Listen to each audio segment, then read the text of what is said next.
Learn the use of ga banye. Ga banye means go enter as a verb in sentences.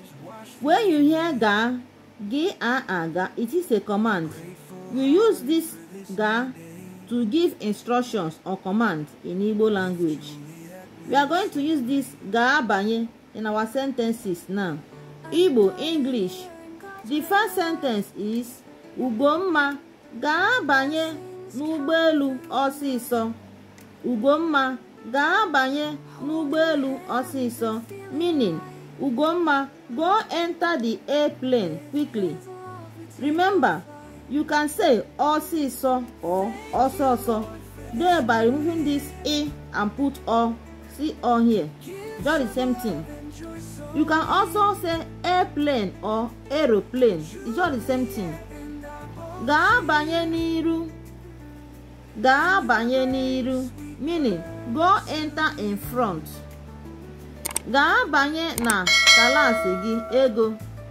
Ga banye na kalasi gị ego, meaning go enter into your class ego. You can see that here we wrote na in full. Na, ni, ana, because of ki. Ki is a consonant, not a vowel. Okay? Ga banye na kalasi gị ego. Go enter into your class ego. Ga banye n'oche gị ugbua.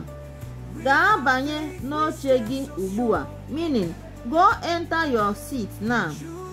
You have seen that here we remove a and put apostrophe because of this o, a vowel letter. So take notes. Ga banye n'ahịrị. Ga banye n'ahịrị, meaning go enter the line. We call line in Igbo ahịrị. Ahịrị. You can see that go enter is our verb, meaning ga banye. It is a command. So like and share our videos. Follow us for more. Bye.